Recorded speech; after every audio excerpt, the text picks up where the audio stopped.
नमस्कार, स्वागत है आप सभी का डेसिमल में। आज की वीडियो में हम लोग सुपर टेट लाइनर्स को कंटिन्यू करेंगे, जो कि super TET, UP TET, MP TET, REET, Bihar TET, C TET इन सभी एग्ज़ाम्स के लिए हेल्पफुल है। और उन्हें क्वेश्चंस को लिया गया है जो इन एग्ज़ाम्स में एज इट इज़ पूछे जाते हैं। ठीक है, तो चलिए शुरू करते हैं सुपर टेट लाइनर्स की ये वीडियो। तो आज का पहला पॉइंट है सुपर टेट लाइनर्स में शून्यकाल की अधिकतम अवधि कितनी होती है। प्रश्न आ जाता है कि बताइए शून्यकाल की अधिकतम अवधि कितनी होती है। तो वहां पर ऑप्शन आपको दिया जाएगा, ऑप्शन दिया जाएगा, नोट कीजिएगा। 1 घंटा, 2 घंटे, ठीक है, 2.5 घंटे, 3 घंटे, इस तरह से कुछ भी ऑप्शन दे दिया जाएगा। लेकिन राइट आंसर होगा शून्यकाल की अधिकतम अवधि होती है 1 घंटा। कितनी होती है? 1 घंटा शून्यकाल की अधिकतम अवधि होती है। ठीक, अगला प्रश्न देखेंगे। अगला पॉइंट है एक बार स्पीकर सदा स्पीकर। नोट कीजिएगा इसे, एक बार स्पीकर सदा स्पीकर की परंपरा कहाँ की है? ब्रिटेन की परंपरा है। ये ब्रिटेन की परंपरा है, एक बार स्पीकर सदा स्पीकर। ठीक है, ये ब्रिटेन की परंपरा है, याद रखिएगा, इंपॉर्टेंट है, पॉलिटी से है ये क्वेश्चन। तो शून्यकाल की अधिकतम अवधि याद रखिएगा 1 घंटा होती है। ठीक है, कंफ्यूज मत होइए, एग्जाम में 1 घंटा लगाइएगा। और एक बार स्पीकर सदा स्पीकर, ये परंपरा कहाँ की है? प्रश्न आ जाए ब्रिटेन, 4 ऑप्शन होंगे, राइट आंसर आपको ब्रिटेन लगाना होगा। अगला पॉइंट देखेंगे, संविधान का भाग 4 नीति निदेशक तत्व से संबंधित है। तो संविधान के भाग 4 में किसका उल्लेख है? 4 ऑप्शन होंगे, मौलिक अधिकार, ठीक है, इस तरह से करके। तो राइट आंसर आपको बताना होगा नीति निदेशक तत्व से। किससे है? नीति निदेशक तत्व से, नीति निदेशक तत्व से। ठीक है, नोट कीजिएगा कि भाग 4 का संबंध किससे है? नीति निदेशक तत्व से है। ठीक है, इंपॉर्टेंट है। अगला पॉइंट देखेंगे, नोट कीजिएगा अगला पॉइंट, भारत में कैबिनेट मिशन कब आया? भारत में कैबिनेट मिशन 1946 ईस्वी। कितना? 1946 ईस्वी में, 1946 ईस्वी में भारत में कैबिनेट मिशन का आगमन हुआ। कैबिनेट मिशन का आगमन 1946 ईस्वी। काफी इंपॉर्टेंट है, काफी इंपॉर्टेंट है। ठीक है, कैबिनेट मिशन। और तालीकोटा का युद्ध, तालीकोटा का युद्ध 1565 ईस्वी में हुआ था। तालीकोटा का युद्ध कब हुआ था? 4 ऑप्शन होंगे, जैसे 1500, मान लीजिए 1560, 1562, 1565, 1570। तो राइट आंसर आपको 1565 लगाना है कि तालीकोटा का युद्ध कब हुआ था? 1565 ईस्वी में। ठीक, और संविधान का भाग 4 नीति निदेशक तत्व से संबंधित है। ठीक है, बढ़ते हैं अगले पॉइंट की ओर, अगले पॉइंट की ओर। सुपर टेट लाइनर्स में सभी वीडियो, सभी टॉपिक से क्वेश्चन लिए गए हैं, सभी टॉपिक से। ठीक है, तो अगला है आरबीसी तथा डब्ल्यूबीसी का अनुपात। आरबीसी तथा डब्ल्यूबीसी का अनुपात कितना है? 600:1। आरबीसी और डब्ल्यूबीसी का अनुपात 600:1 होता है, याद कर लीजिए, वेरी इंपॉर्टेंट है। ठीक है, यह प्रश्न पूछा गया है कई बार, आरबीसी और डब्ल्यूबीसी का अनुपात 600:1 होता है।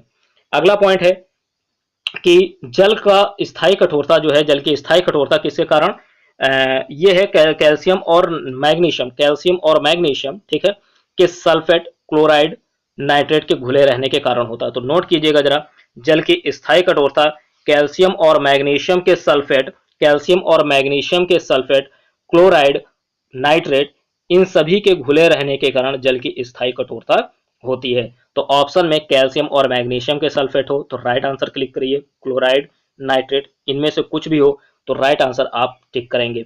ठीक है, जल का स्थायी कठोरता कैल्शियम और मैग्नीशियम के सल्फेट, क्लोराइड, नाइट्रेट के घुले रहने के कारण होती है। अगला पॉइंट देखेंगे, कृत्रिम सुगंधित पदार्थ में किसका प्रयोग किया जाता है? कृत्रिम सुगंधित पदार्थ में एथिल एसीटेट का, एथिल एसीटेट का प्रयोग किया जाता है। इंपॉर्टेंट है, कृत्रिम सुगंधित पदार्थ में एथिल एसीटेट का प्रयोग किया जाता है। ठीक है, अगला पॉइंट है दूध किस प्रकार का कोलाइडी तंत्र है? दूध किस प्रकार का कोलाइडी तंत्र है? तो नोट कीजिएगा, इस प्रकार के प्रश्न पूछे जाते हैं तो इसका राइट आंसर है दूध किस प्रकार का कोलाइडी तंत्र है? राइट आंसर होगा पायस। क्या होगा? पायस। दूध जो है किस प्रकार का है? पायस, ये कोलाइडी तंत्र है। ठीक है, पायस प्रकार का। अगला देखेंगे नोबेल धातु।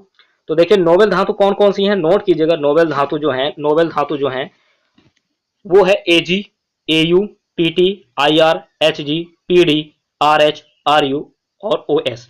ये नोबेल धातु कही जाती है। क्या कही जाती है? नोबेल धातु। तो जैसे कि आपको 4 ऑप्शन दिए जाएंगे और पूछा जाएगा कि बताइए निम्न में से कौन सी नोबेल धातु है।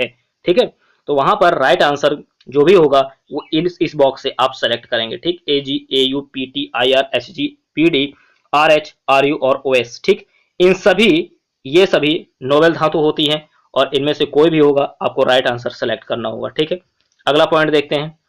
अगला है बहमनी राज्य की स्थापना कब हुई थी, तो सबसे पहला प्रश्न यही है, 1347 ईस्वी में बहमनी राज्य की स्थापना हुई थी। किसने की थी, हसन गंगू ने। किसने की थी, हसन गंगू ने बहमनी राज्य की स्थापना 1347 ईस्वी में की थी। अगला पॉइंट है, ऋग्वेद में इंद्र के लिए कितनी ऋचाएं हैं, तो 250 ऋचाएं हैं, और अग्नि के लिए कितनी है, तो 200 है। ठीक है, तो याद रखिएगा ऋग्वेद में इंद्र के लिए 250 ऋचाएं, ठीक है, 250, और अग्नि के लिए 200 ऋचाएं हैं। प्रश्न ऐसे पूछा जाएगा कि ऋग्वेद में इंद्र के लिए कुल कितनी ऋचाएं हैं, ऑप्शन दे देंगे 200, 250, 225, 240, तो राइट आंसर 250 हो जाएगा। इसी तरह से अग्नि के लिए भी याद रखना है आपको, 200 ऋचाएं हैं।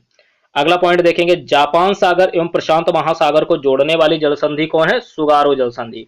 तो सुगारो जल संधि जापान सागर और प्रशांत महासागर को जोड़ने वाली जल संधि है। हर टॉपिक से प्रश्न सुपर टेट लाइनर्स में लिए जाएंगे।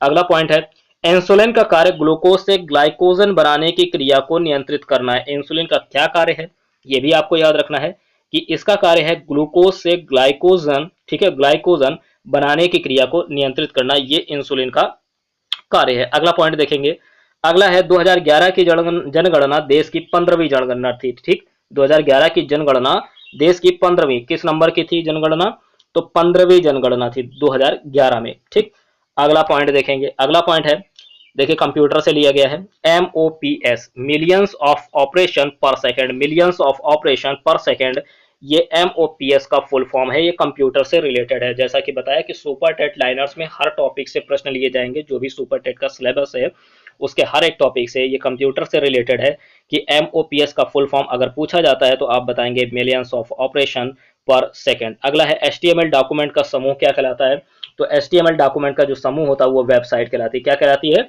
वेबसाइट। ठीक है, अगला पॉइंट देखेंगे, अगला पॉइंट है, नोट कीजिएगा, अगला पॉइंट है, फ्लॉपी डिस्क किसकी बनी होती है, तो ये भी याद रखिएगा, ये माइलर की बनी होती है फ्लॉपी डिस्क। फ्लॉपी डिस्क किसकी बनी होती है, माइलर की। और HTML डॉक्यूमेंट का समूह क्या कहलाता है, वेबसाइट कहलाता है, वेबसाइट। भारत रत्न का शुभारंभ कब हुआ, ये भी याद रखना इंपॉर्टेंट है। ठीक है, ऑप्शन में 1954, 1956, 1953 ऐसे दे दिया जाएगा, 1953, तो राइट आंसर आपको बताना है भारत रत्न का शुभारंभ, भारत रत्न का शुभारंभ 1954 ईस्वी से हुआ, 1954 से। और किस किस क्षेत्र में दिया जाता है, ये भी याद रखना है, तो भारत रत्न कला साहित्य विज्ञान खेल या जनसेवा। ठीक है, कला साहित्य विज्ञान खेल या जनसेवा, इन सभी क्षेत्रों में भारत रत्न दिया जाता है। और शुभारंभ हुआ 1954 ईस्वी, 1954 से भारत रत्न की देने का शुभारंभ किया गया। ठीक है, देने की शुरुआत की गई 1954 ईस्वी से। किस किस क्षेत्र में, कला साहित्य विज्ञान खेल या जनसेवा। ठीक है, बढ़ते अगले पॉइंट की ओर। अगला पॉइंट है, 2018 राष्ट्रमंडल खेलों का आयोजन गोल्ड कोस्ट ऑस्ट्रेलिया में हुआ। ठीक है, याद रखना है आपको कि 2018 राष्ट्रमंडल खेलों का आयोजन कहां पर हुआ था, तो यह हुआ था गोल्ड कोस्ट ऑस्ट्रेलिया में। ओलंपिक में प्रथम भारतीय मुक्केबाज पदक विजेता कौन है, MC मैरी कॉम। इनका भी नाम याद रखना है, ओलंपिक में प्रथम भारतीय मुक्केबाज पदक विजेता MC मैरी कॉम है। प्रकाश की चाल माध्यम के अपवर्तनांक पर निर्भर करती है, फिजिक्स से प्रश्न है। ठीक है, प्रकाश की चाल किस पर निर्भर करती है, 4 ऑप्शन में राइट आंसर लगाएंगे माध्यम के अपवर्तनांक पर, माध्यम के अपवर्तनांक पर। अगला पॉइंट देखेंगे, फिजिक्स से ये लेंस की क्षमता डायोप्टर कैपिटल डी, याद रखिएगा कैपिटल डी, लेंस की क्षमता डायोप्टर कैपिटल डी मापी जाती है, इसमें मापी जाती है, किसमें, डायोप्टर में लेंस की क्षमता मापी जाती है। और स्पष्ट दृष्टि की न्यूनतम दूरी कितनी होती है, ये भी याद रखिएगा 25 सेंटीमीटर। ठीक है, अगला पॉइंट देखेंगे, अगला पॉइंट है, नोट कीजिएगा, अगला पॉइंट है, तो याद रखिएगा लेंस की क्षमता कितनी होती है, लेंस की क्षमता ये डायोप्टर में मापी जाती है, और प्रकाश की चाल माध्यम के अपवर्तनांक पर निर्भर करती है। ठीक, अब देखेंगे अगला पॉइंट जो भी है ये हिंदी से है, हिंदी से है, नोट कीजिएगा। ठीक है, और साथ ही साथ ये भी ध्यान रखिएगा, जैसा कि बताया कि हर एक टॉपिक से प्रश्न लिए गए हैं, सुपर टेट लाइनर्स में हर एक टॉपिक से लिया जाएगा, चाहे हिंदी हो, ठीक है, हिंदी हो, विज्ञान हो। ठीक, विज्ञान में आपका फिजिक्स केमिस्ट्री बायो, या आपका ये आपका पॉलिटी से प्रश्न हो, ठीक है, या ज्योग्राफी हो, हिस्ट्री हो, कुछ भी हो, आपके हर एक टॉपिक से प्रश्न लिए जाएंगे। तो अब यहाँ पर हिंदी से लिया गया है, हिंदी से, तो नोट कीजिएगा हिंदी से भी प्रश्न है। पहला है, अपनी इच्छा से दूसरों की सेवा करने वाला क्या कहलाता है, अपनी इच्छा से जो दूसरों की सेवा करता है, अपनी इच्छा से जो दूसरों की सेवा करता है उसे कहते हैं स्वयं सेवक। ये अनेक शब्दों के लिए एक शब्द है, अनेक शब्दों के लिए एक शब्द है कि अपनी इच्छा से दूसरों की सेवा करने वाला वो स्वयं सेवक कहलाता है।